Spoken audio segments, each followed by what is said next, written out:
Hello and welcome to the 35th episode of the Sock Bunny Knit and Fit video podcast. My name is Kimberly, also known as Sock Bunny, and today is Monday, July 2nd, 2012. I am recording in Florida in the United States of America. This is a special episode of my podcast because I'm podcasting each day during the Tour de Fleece to show you my progress. So I'm going to show you yesterday's progress, and you might hear my parakeets in the background. That's Larry Bird and Sunshine that you might hear. I am going to do a regular knitting podcast episode tomorrow, but the following two Tuesdays I'm going to take off because the participants of the Tour de France are taking off, so some people in the Tour de Fleece also take off. So I'm going to take off the next two Tuesdays, and I don't see much knitting being done anyway because I haven't knit since the Tour de Fleece started. So what did I work on yesterday? I worked on the last quarter of the BFL from Yarn Hollow that Heather WB had sent to me. So I have this and this. This is all that's left of the last quarter.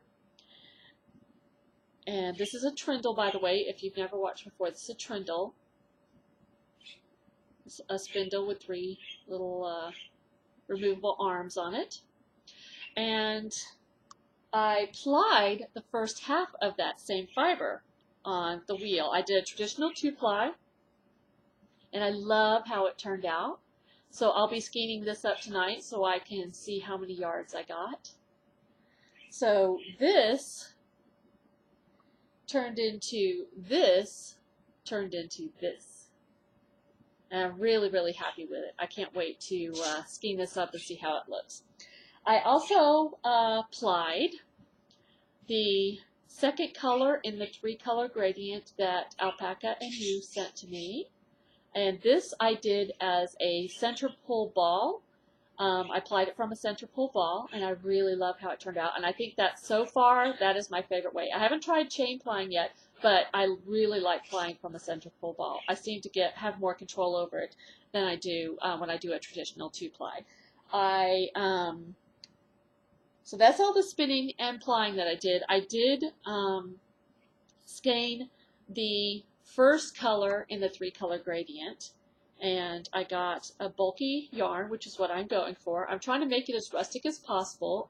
As I've mentioned before, I have a lot of sock yarn and I have a lot of really nice yarn. I want to make something rustic. I want to make something that I would not necessarily be able to buy or buy easily. So I think I succeeded here.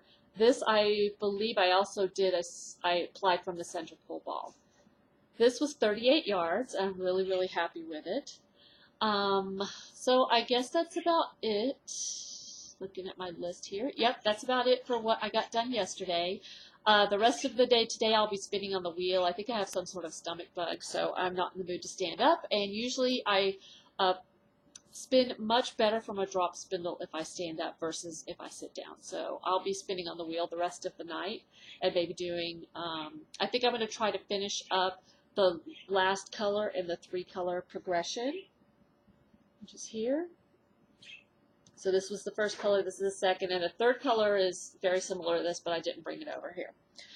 So I have a little bit of that left to spin. So I'll probably work on that, and then I'll put something else on the wheel. I wanted to share some Tour de France facts with you. I got these from Wikipedia.com. The first race was in 1903. And as I mentioned yesterday, this is the 99th race that they've had, so I guess they must have skipped a few years, but I don't know why yet. I will let you know when I find out. The distance is about 3,200 kilometers, which is about 2,000 miles. It lasts 3 weeks, and this year it's running from June 30th through July 22nd, and the next 2 Tuesdays, which would be the 9th and the, 16th, I think? Yes, must be.